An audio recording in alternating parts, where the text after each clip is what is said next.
अस्सलाम वालेकुम। मैं मुंशी मिटवर बाबा आला मौजू कलाम वाह कंहिं ख़ूब चयो आहे, ॼण हर मज़बूत ॾिसण वारो शख़्स असुल में घणो ठकल हूंदो आहे। वाह कंहिं ख़ूब चयो आहे, ॼण हर मज़बूत ॾिसण वारो शख़्स असुल में घणो ठकल हूंदो आहे। जो मुंहिंजे अखियुनि में वेही पुछे त ख़वाश खां ख़ाली ही नज़र एतिरी बोझल छो आहे।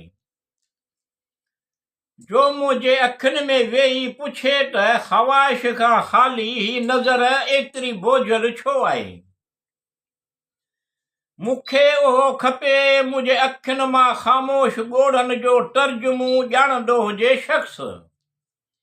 वाह कंहिं ख़ूब चयो आहे, ॼण हर मज़बूत ॾिसण वारो शख़्स असुल में घणो ठकल हूंदो आहे शख़्स।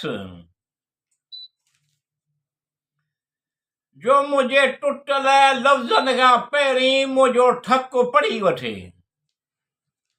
जो मुंहिंजे टुटल लफ़्ज़नि खां पहिरीं मुंहिंजो ठक पढ़ी वठे। मूंखे इहो खपे जंहिं ते दिलि एतबार करे, जो मुंहिंजे ज़ख़्मनि खे दिलचस्पी न ज़िम्मेवारी सम्झे शख़्स। वाह कंहिं ख़ूब चयो आहे, ॼण हर मज़बूत ॾिसण वारो शख़्स असुल में घणो ठकल हूंदो आहे शख़्स। तो कीअं सठो हो ही सभु ऐं जवाब जो इंतज़ार न करे।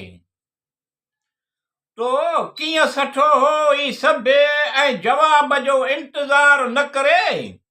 मूंखे उहो खपे मज़बूतीअ सां झले, जीअं हाणे सहण ममनू हुजे शख़्स।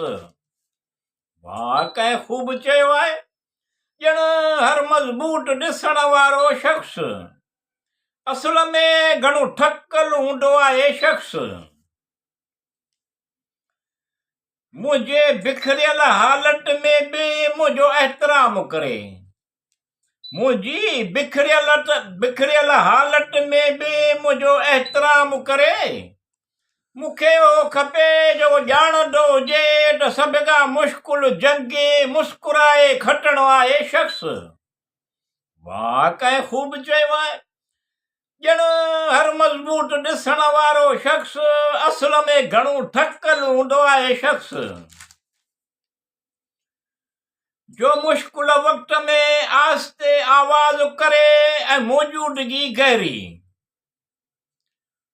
जो मुश्किल वक़्त में आस्ते आवाज़ करे ऐं मौजूदगी गहरी।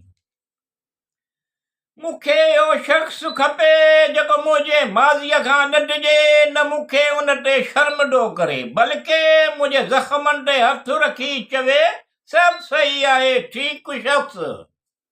वाह कंहिं ख़ूब चयो आहे, ॼण हर मज़बूत ॾिसण वारो शख़्स। वाह कंहिं ख़ूब चयो आहे, ॼण हर मज़बूत ॾिसण वारो शख़्स असुल में घणो ठकल हूंदो आहे शख़्स।